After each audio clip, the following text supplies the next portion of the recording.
compartilhar a palavra de Deus? Evangelho de João, capítulo 11, verso 25 e 26, diz assim: Disse Jesus: Eu sou a ressurreição e a vida. Quem crê em mim, ainda que esteja morto, e todo aquele que vive e crê em mim nunca crês você nisso?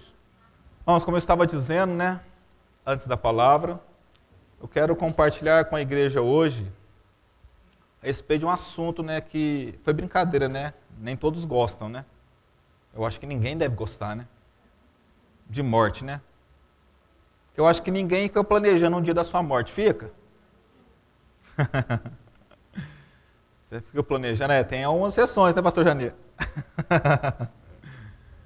Fica pensando como é que vai ser, você já fica pensando no seu funeral, que tipo de flor que você vai querer, a mais perfumada, mais ou menos. Não, né? Acho que ninguém fica pensando nisso, né? Você vai querer um caixão laqueado, pintado, vernizado, como é que vai ser o estofado dele por dentro, né? Não, né? Acho que ninguém fica pensando nessas coisas, né?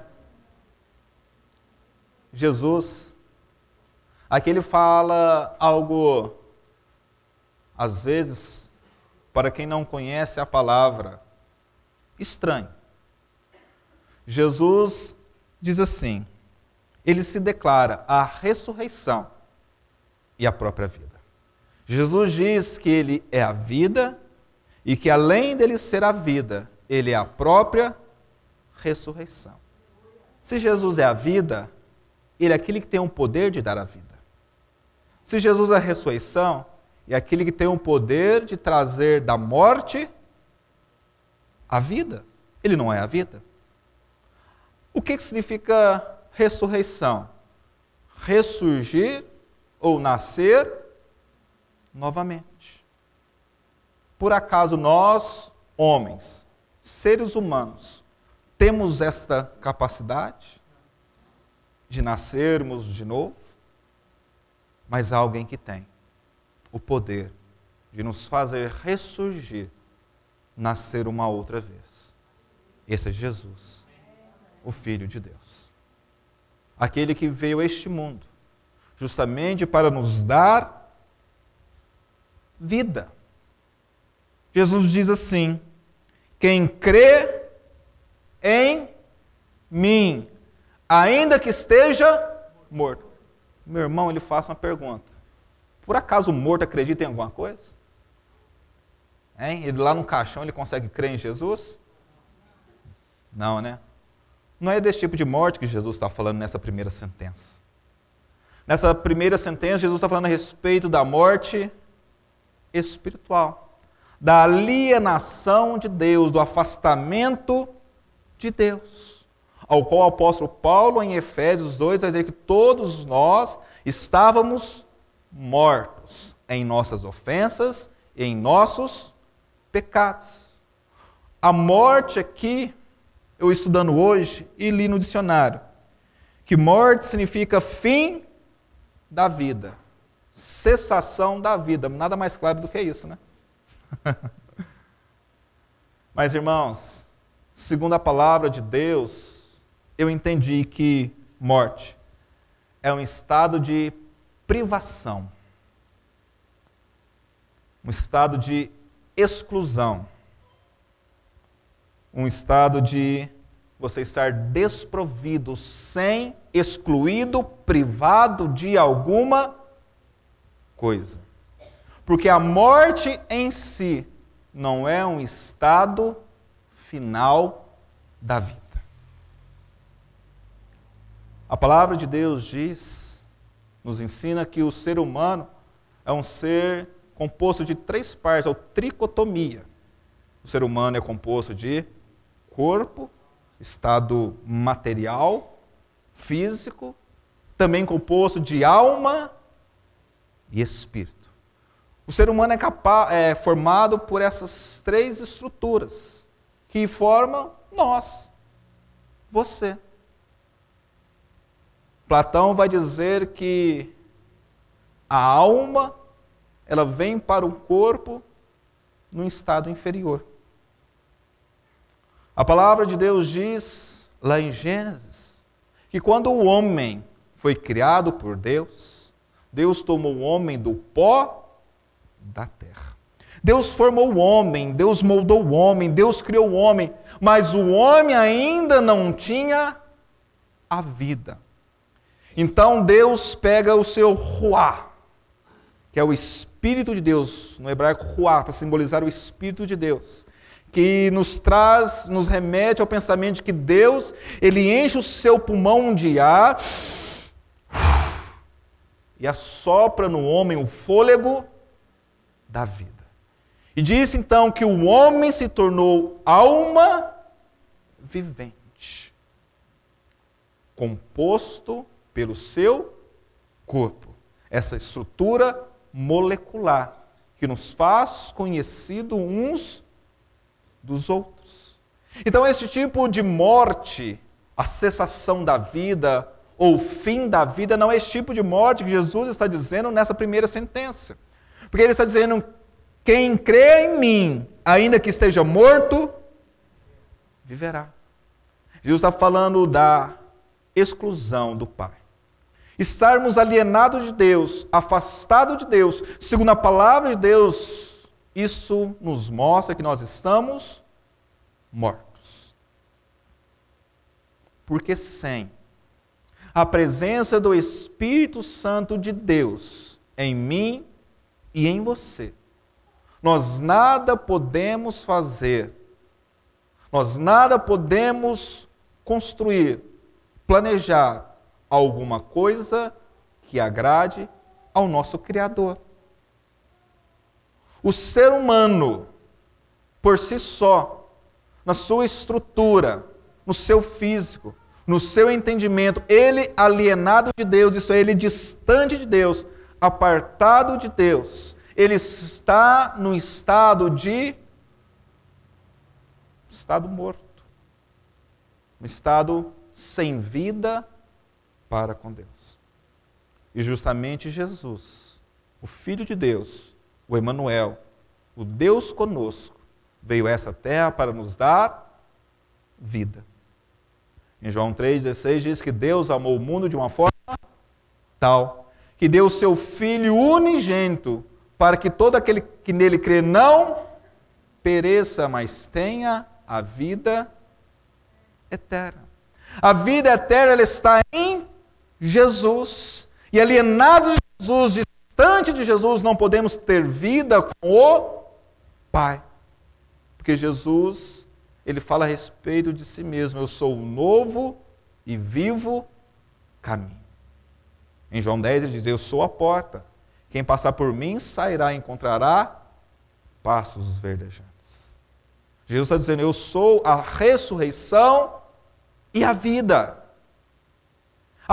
Se alguém, quem crê em mim, ainda que esteja morto, viverá.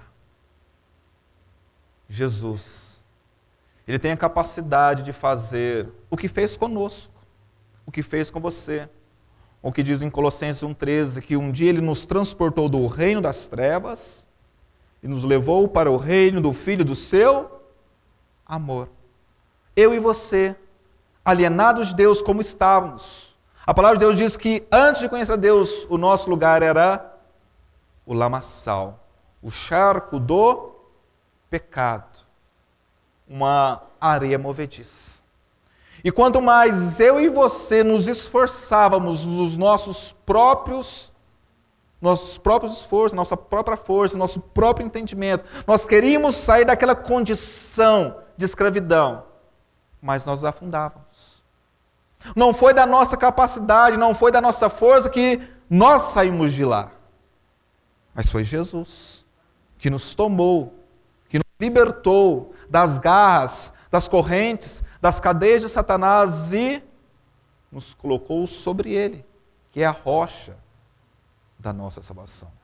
Isso nessa primeira sentença diz que Cristo nos tirou do local da morte, porque a palavra diz que o salário do pecado é a morte. É uma sentença de duas vias, de duas condições. Tanto, em primeiro momento, a morte espiritual, assim como aconteceu com Adão, que quando estava no Éden, era um ser pleno, perfeito. Mas quando entrou o pecado, ao desobedecer a Deus, comendo do fruto proibido, eles foram lançados fora, excluídos, alienados de Deus, perderam a comunhão com Deus e por isso se encontrava agora no estado de morte. Tanto morte espiritual, porque agora estavam longe de Deus, como agora diz que entrou a morte no mundo. Mas a palavra de Deus em Hebreus diz que como por um homem entrou a morte e o pecado no mundo, por um homem também veio a salvação e a vida, que é Jesus. Por isso ele diz para aquele povo, eu sou a ressurreição e a vida. Se alguém que crê em mim, ainda que esteja morto, tem o poder de tornar a viver. Tem o poder, essa vida significa nós estarmos novamente conectados com Deus, aliançados com Deus através de Jesus Cristo, que fez uma aliança conosco ao morrer na cruz do Calvário. Para que eu e você possamos hoje ter vida, intimidade, comunhão com o Pai. Algo após, ele diz, e todo aquele que vive e crê em mim nunca morrerá. Será que agora você está achando que você não vai morrer? Hein? Jesus está dizendo. A segunda parte da sentença é, ele diz, e todo aquele que vive. Você vive, você está morto. Hein? Quem está vivo aí, levanta a mão. Quem está morto, agora levanta. Todos vivos, né? Você está vivo.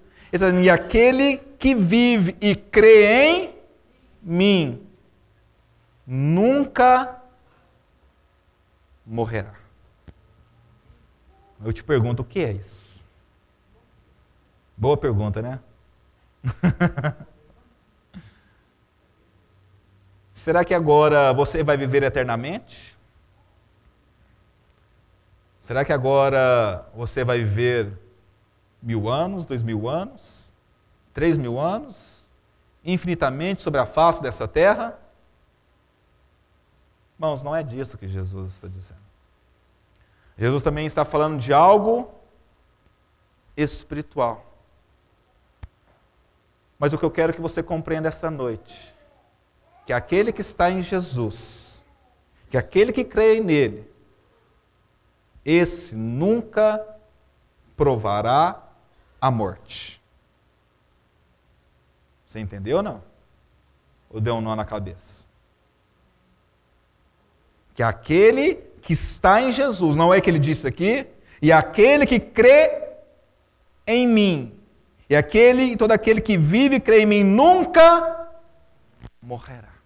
Como eu disse no dicionário, morte significa fim da vida, a cessação da vida. Acabou, se esgotou, morreu, bateu as botas, foi enterrado.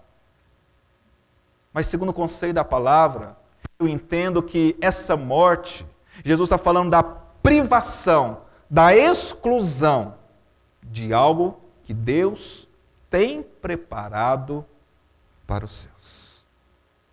A palavra de Deus, em Hebreus 2:14, diz assim: portanto, visto como os filhos são participantes comuns de carne e sangue, também ele semelhantemente participou das mesmas coisas, para que pela morte derrotasse aquele que tinha o poder da morte, isto é, o diabo. Antes de Jesus, aquele que tinha o poder da morte, diz a palavra de Deus, era o diabo e Satanás. Mas o autor de Hebreus está dizendo, visto como que os filhos são participantes comuns de carne e sangue, eu e você, temos algo em comum, é que nós somos feitos de carne e sangue.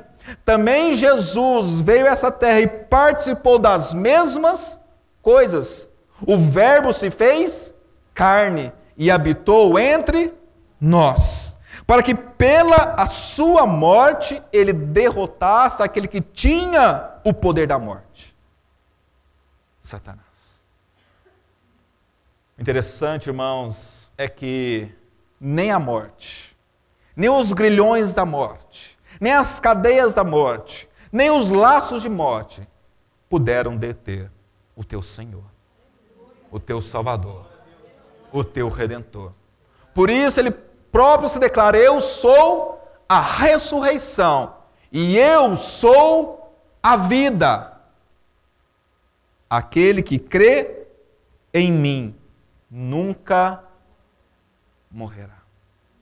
Lembre, irmãos, que eu estou dizendo aqui que morte significa exclusão, significa privação das coisas que Deus tem preparado para os seus. Certa vez Jesus disse aos seus discípulos: eu vou para o Pai. E os discípulos disseram: não, Senhor, não vai não, se você for nós vamos também. Ele diz: para onde eu vou vocês ainda não podem ir.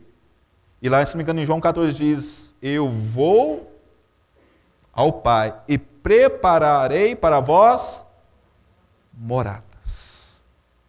A privação que a morte pode causar a uma pessoa que não está em Cristo, que não guarda os seus mandamentos, que não anda após Ele, é deixar de participar, é estar excluído daquilo que o seu Senhor preparou para os seus. É claro, irmãos, e é evidente, é sabido, que a única certeza que nós temos quando viemos ao mundo é que também nós morreremos. Esta é uma certeza. Mas o que Jesus está dizendo, que aquele que crê nele e vive nele nunca morrerá, isto é, que nunca voltará a estar apartado, excluído, distanciado dele uma outra vez. É que você não vai conhecer a morte, o estado de alienado, de excluído de Deus. É que após você morrer, algo maravilhoso virá a acontecer na sua vida. Jesus, ele está dizendo: eu sou a vida e a ressurreição. Em Apocalipse 1, o final do verso 17, o verso 18 diz: não temas, eu sou o primeiro e o último, e o que vivo. Fui morto, mas eis que estou vivo pelo século dos séculos, e tenho as chaves da morte e do inferno. Meu querido, entenda esta noite que o teu Senhor é aquele que tem a chave, que abre e ninguém fecha, e que fecha e ninguém abre. Ele tem as chaves da morte e do inferno, e ele diz a respeito dos seus, daqueles que creem nele e andam após ele, é que os tais nunca verão a morte, nunca provarão o estado, uma outra vez, de separação de Deus. É que a morte para os filhos de Deus será apenas o início, o pontapé inicial, o start de algo tremendo e maravilhoso que o nosso Jesus tem preparado para os céus. Isto é algo, igreja, que deveria nos reconfortar, que deveria nos alegrar. Que a palavra de Deus diz que aquilo que Deus tem preparado para os seus não veio a intento de mentes, nem subiu ao coração de um homem. Aquilo que Deus tem preparado para nós é muito mais alto, muito melhor, excelente do que eu e você podemos imaginar. A começar, irmãos, daquele dia em que nós fecharmos os olhos para esta vida, o que está proporcionado para os filhos de Deus é algo inefável, é algo inagualável, é algo maravilhoso, é algo glorioso. Por isso, irmãos, eu percebo que muitos cristãos, compreendendo verdadeiramente as palavras, as promessas, o ensino de Jesus, não temem ir aonde os homens podem matar apenas o corpo e não a alma. Por isso Jesus, certa vez, ele diz aos seus discípulos, não temam aqueles que podem matar o corpo, mas temam sim aquele que pode mandar a sua alma para o inferno. E você sabe quem tem o poder de abrir as portas do inferno? Jesus. Não é ele que tem as chaves da morte e do inferno. Então Jesus está falando, não tema as pessoas lá fora. Não tema o que as pessoas podem fazer. Você tema a Deus. Provérbios 1,7 diz que o princípio da sabedoria é o temor ao Senhor. Ele tem todo o poder nos céus e na terra. Ele que opera e ninguém pode impedir. É a palavra dele que está acima de toda palavra. Ele que tem o poder de, nesta noite, transformar, curar, libertar, salvar a vida do ser humano, daquele que se entrega verdadeiramente aos seus caminhos. No português, igreja, nós não temos o sentido real do que a palavra Senhor significava nos tempos de Jesus, nos tempos de Davi. Para nós, a palavra Senhor, quando nós ouvimos falar Senhor, nós pensamos no máximo de um filho dizendo para um pai, e ainda hoje nem isso, né? Até hoje eu trato meu pai como Senhor, nunca falei você. Se respeita os mais velhos é como Senhor. Ou então nós temos uma mentalidade então um pouco mais assim no exército, ou onde tem hierarquia. Você fala que o maior é Senhor. Mas a palavra Senhor na Bíblia, quando nós dizemos que Deus é o nosso Senhor, significa que Ele é o nosso dono. Essa palavra era usada pelo escravo, que dizia que havia o seu Senhor. E muitas vezes nós falamos que Deus é o nosso Senhor e nós não temos essa dimensão do que essa palavra significa. Quando você diz que Deus é o teu Senhor, você pensa que Ele é um pai, bom, e Ele é mesmo. Mas quando você dizer essa palavra Senhor, você deve entender que eu sou escravo. Sabe por quê? A palavra de Deus diz que nós somos comprados por um alto preço, a preço de sangue, que Jesus verteu na cruz do Calvário. E se eu e você somos comprados, logo nós não somos donos de nós mesmos. Porque alguém que comprou é o nosso Senhor. E se Deus é o nosso Senhor, nós devemos realmente compreender o que Ele quer para a minha e para a tua vida.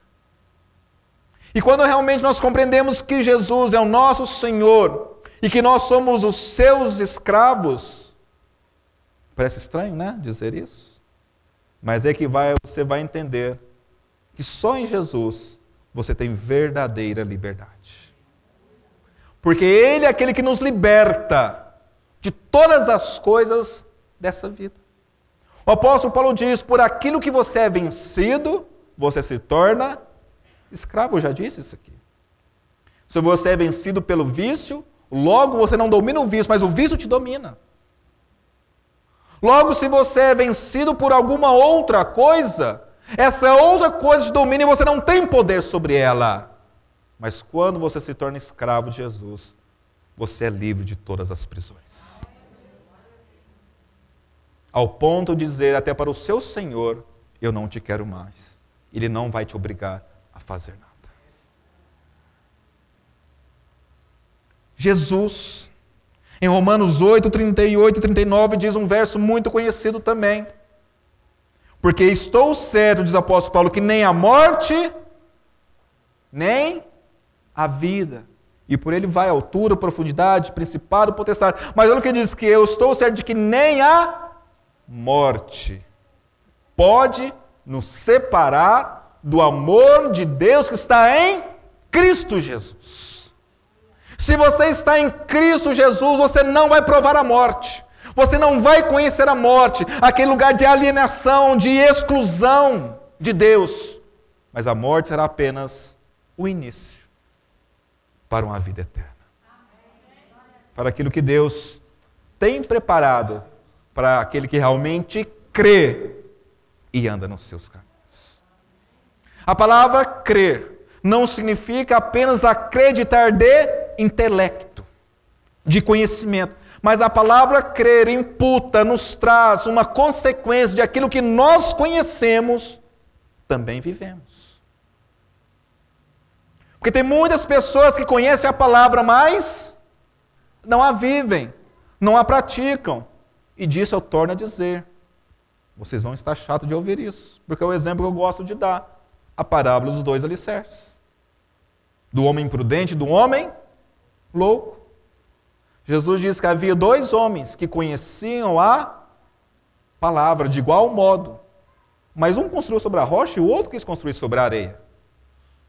E Jesus diz que aquele que construiu sobre a rocha é aquele que conhece e pratica. O outro que construiu sobre a areia é aquele que conhece. Igual o outro, do mesmo modo, igualzinho, nem uma vírgula a mais. Mas ele quis construir sobre a areia. E por que ele construiu sobre a areia? Porque ele conhecia, mas não praticava. A diferença não está em nós conhecermos toda a Bíblia. A diferença está naquilo que nós conhecemos, também vivemos. Isso nos faz participantes do reino de Deus. Isso nos faz caminhar com Jesus. Jesus disse: a quem mais é dado, mais será cobrado.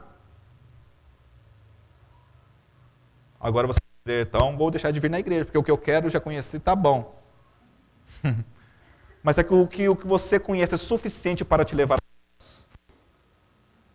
Será que é suficiente para te levar aos céus o conhecimento que você tem hoje? É por isso que Oséias 6,3 diz, o meu povo perece por falta de conhecimento.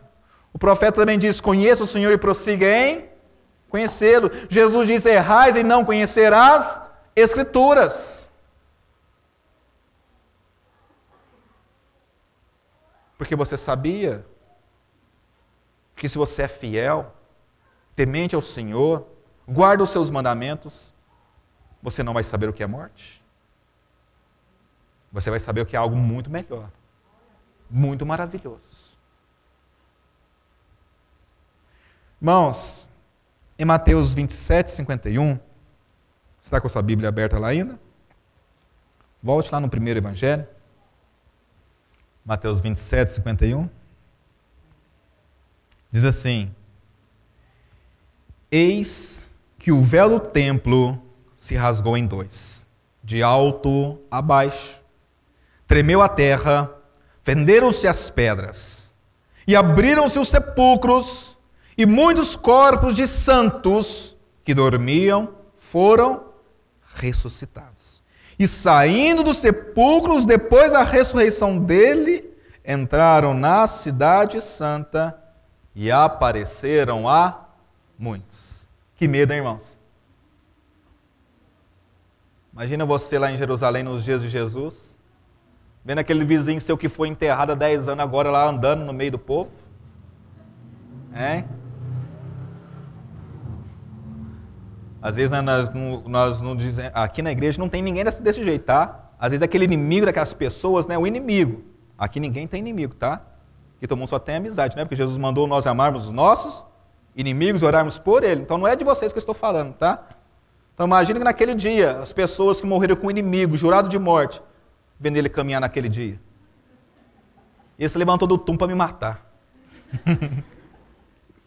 É o que a palavra de Deus está dizendo, irmãos. Olha aqui. E saindo, no 52, e abriram-se os sepulcros, e muitos corpos de santos que dormiam foram ressuscitados. E saindo dos sepulcros, depois da ressurreição dele, entraram aonde? Na cidade santa, e apareceram a muitos. Então, a tese, irmãos, eu quero defender essa noite, de que essas pessoas que foram vistas, ressurretas, como a palavra de Deus próprio diz, os corpos dos santos, elas só foram vistas porque o sangue de animais não podia perdoar pecados. No Antigo Testamento, havia a lei do sacrifício. E algumas leis do sacrifício consistia de que um animal deveria ser morto para que o pecado da pessoa pudesse ser perdoado. Então nós encontramos tanto nos dias de Moisés, o tabernáculo, e após Davi, com Salomão, seu filho, a construção do templo, aonde o templo sobrevivia de sacrifícios.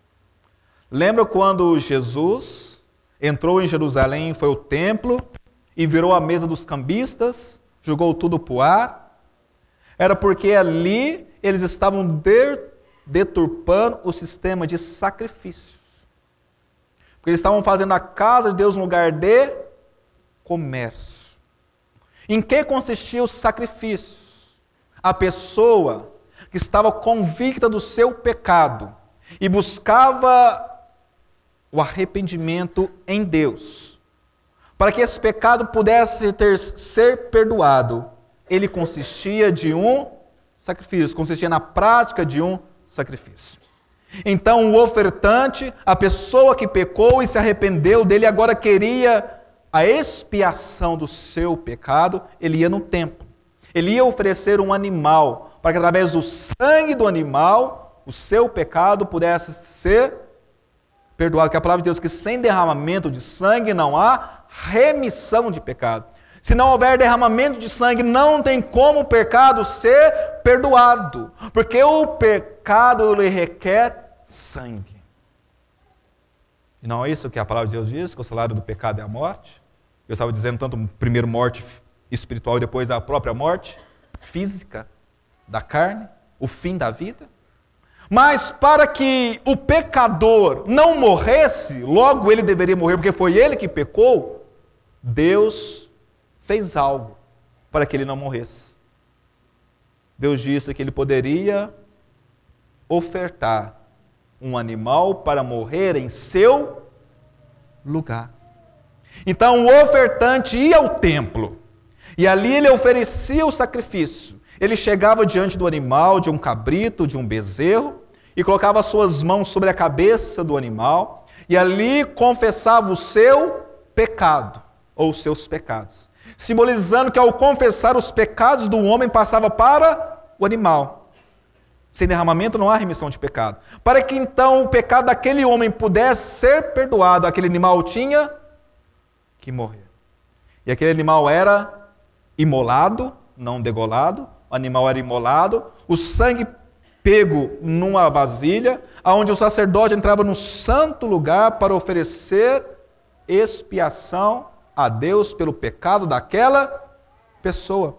Também em Israel havia o dia do perdão nacional, que é conhecido como Yom Kippur, o dia da expiação, onde o sumo sacerdote, uma única vez por ano, entrava no lugar mais guardado, mais profundo do tabernáculo, no santo do santo, no santíssimo lugar, para lhe oferecer a expiação ou o perdão dos pecados de toda a nação, de todo o povo. Também consistia da mesma forma. Era oferecido o animal, o seu sangue pego e apresentado a Deus naquele lugar.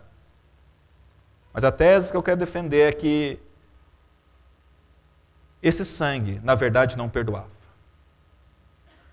Esse sangue apenas fazia com que a paciência de Deus operasse sobre a vida daquele povo. Para isso, eu convido você a abrir a sua Bíblia em Hebreus 10. Diz assim a partir do verso 1. Porque, tendo a lei a sombra dos bens futuros, e não a imagem exata das coisas, nunca, pelos mesmos sacrifícios que continuamente se oferece cada ano, pode aperfeiçoar os que a ele se achegam. Irmãos, o Antigo Testamento, ele apenas é uma sombra do Novo Testamento. De modo que o Novo Testamento, ele esclarece o Antigo Testamento.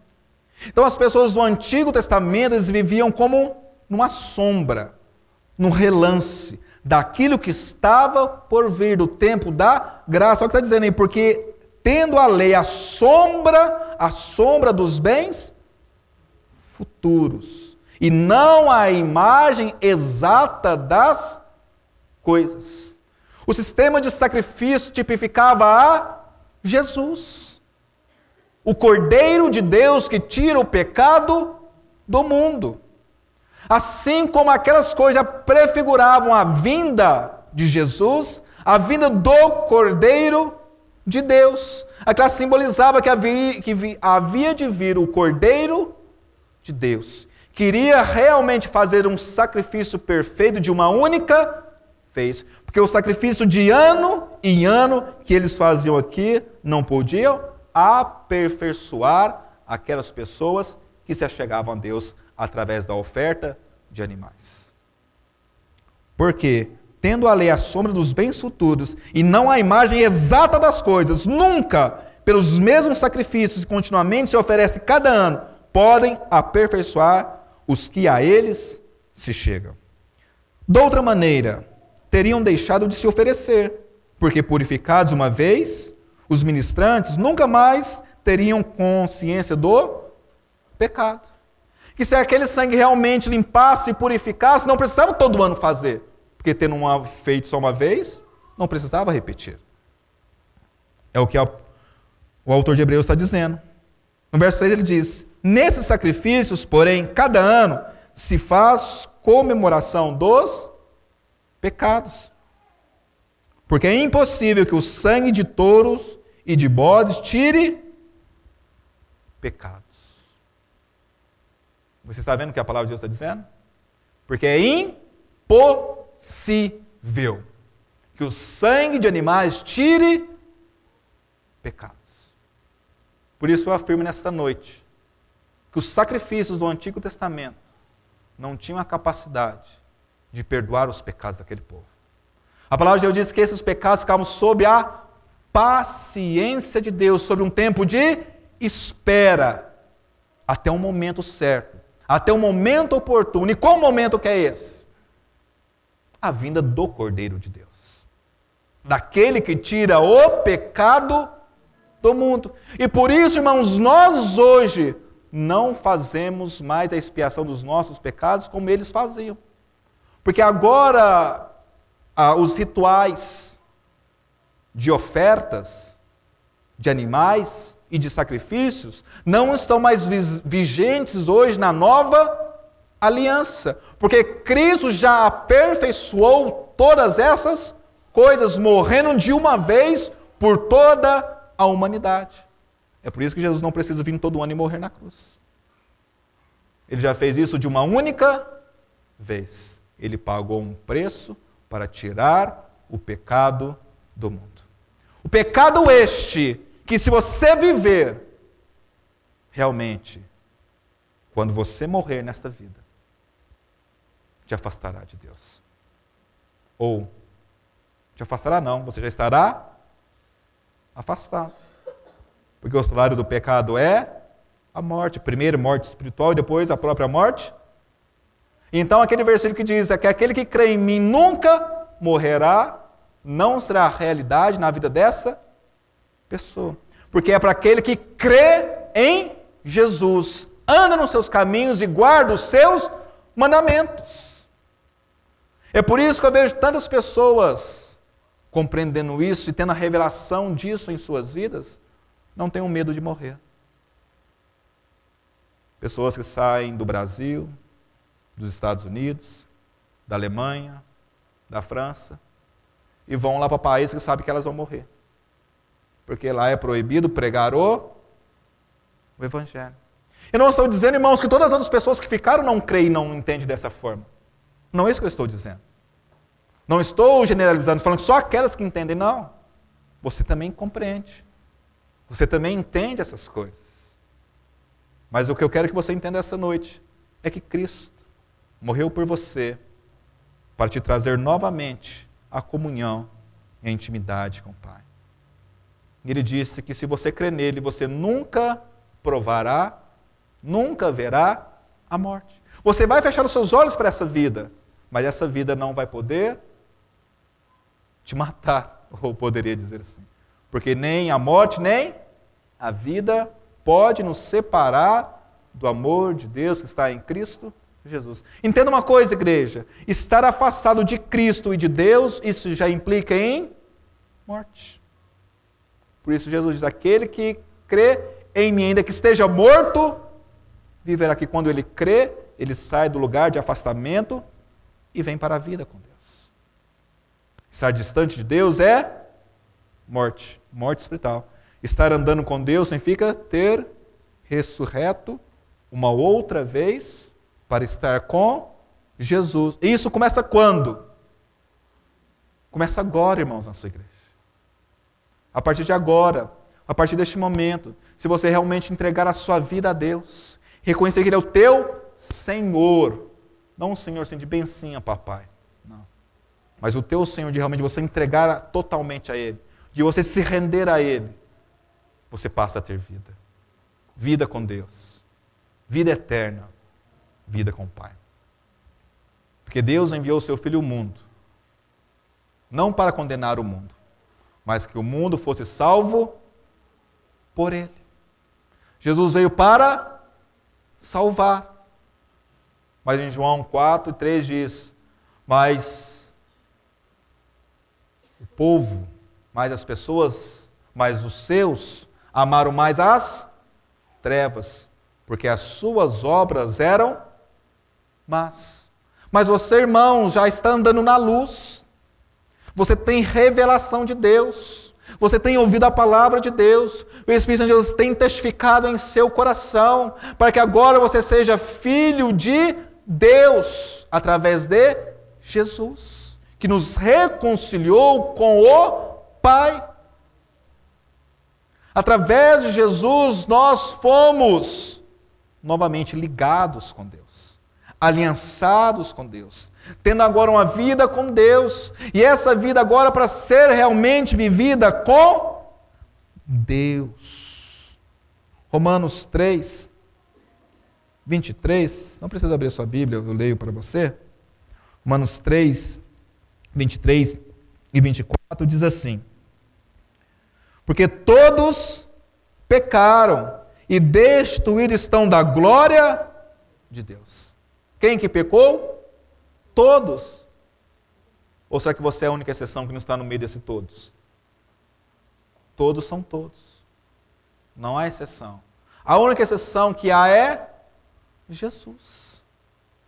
Aquele que veio a esta vida, que veio a este mundo e deu a sua vida para nos salvar. Sendo justificados gratuitamente pela sua graça, pela redenção que há em Cristo Jesus. Jesus nos redimiu, nos salvou, morreu em nosso lugar, para que hoje, igreja, para que hoje, meu amado, você entenda que você pode caminhar com Deus. Você pode ter uma vida com Deus. Você pode ter uma vida de intimidade com Deus. Você, meu querido. Você que está aí na sua cadeira. Você que está aí no seu lugar pensando agora, você pode começar a usufruir de uma vida com Deus. De uma vida na presença de Deus. aquele que nos criou, aquele que nos formou, aquele que criou todas essas coisas para você, aquele que quer o seu bem, aquele que quer o seu melhor, aquele que quer ser teu amigo, aquele que quer ter intimidade com você. Quanto tempo você passa, às vezes, no Facebook, no WhatsApp, conversando com os outros, com as pessoas? Deixa um pouquinho de lado, coloque seus joelhos no chão e vá conversar com Deus. Como foi dito aqui através da minha esposa, você quer ter a revelação de Deus? Você não precisa correr atrás de homens. Deus está com você. Abra sua Bíblia. Vai ver Deus falar com você através da palavra. Porque essa palavra é a palavra de Deus. E quando você aprender a meditar nesta palavra, conhecer essa palavra, Deus vai falar com você. Você não vai precisar de intermediários. Que a palavra de Deus diz que só há um mediador entre Deus e os homens, esse é Jesus. Nós temos sim um intermediário que é o pastor para o conhecimento da palavra, para te ensinar, para te mostrar o caminho, mas você não precisa de ter mediador para conversar com Deus. E Deus não precisa de mediador para conversar com você. A não ser que o seu coração seja duro bastante, que Deus tenha que mandar uma pessoa para falar com você. Porque depois de todas as vezes que Ele tentou falar com você, você não ouviu. Deus fala, igreja. A palavra de Deus diz que o nosso Deus é um Deus de perto e não de longe. É um Deus que veio habitar dentro de você. Ele te deu o Espírito Santo. Aquele que testifica em nós, que nos convence. Aquele que habita em vós. O Paracletos, o Consolador. Aquele que nos fortalece nas nossas fraquezas. Aquele que nos consola nas nossas angústias. Habita em você. Mas será que você está dando a devida atenção para Ele? Deixa eu te perguntar, como que você faz uma nova amizade? Alguém sabe me dizer como você faz uma nova amizade? Oi? Conversando? Puxando assunto? Você tem conversado e puxado assunto com Deus? Com Jesus? Se não, irmãos, como que Ele vai ser teu amigo? E tem as amizades que você faz, que você gosta tanto da pessoa, que você quer estar o tempo inteiro com ela, não é? Você quer andar com ela, você quer conhecer mais a respeito dela. E o seu amigo Jesus? Como é que está? Você tem conversado com ele? Você tem batido um papo com ele? Você não precisa nem de celular para falar com ele, nem de internet. Você não precisa de nenhum meio artificial para falar com ele, de nenhum instrumento dessa terra. Basta apenas você, em sinceridade, em verdade, abrir o seu coração para Ele. Abrir os seus lábios lá na sua casa, no escondido, só você e Deus. E falar com Ele. Ele está te vendo. Jesus veio e pagou um alto preço por você. 1 Coríntios 15:20 diz: mas na realidade Cristo foi ressurreto dentre os mortos, sendo Ele as primícias dos que dormem. Colossenses 1:18 diz: também Ele é a cabeça do corpo da igreja, é o primogênito dentre os mortos, para que tudo tenha preeminência. Apocalipse 1:5 diz que Ele é o primogênito dos mortos. É por isso, irmãos, que naquele dia em que Jesus morreu e houve um terremoto, e as fendas e as rochas se fenderam, os sepulcros se abriram, aquelas pessoas, então, ali naquele dia, puderam entrar na presença de Deus, porque Jesus é o primogênito, o primeiro dos mortos, aquele que morreu e ressuscitou. E quando Jesus ressuscitou, aqueles também estavam nos sepulcros, ressuscitaram, crendo nele, na antiga aliança, crendo na sua promessa, e puderam se encontrar com o Pai nas alturas. Assim, da mesma forma, você, na nova aliança, tem a oportunidade de, quando morrer, ainda melhor, de não passar num tempo de dormência ou de um outro estado. De, quando morrer, para este corpo, se encontrar diretamente com o teu Senhor nos céus, nas alturas.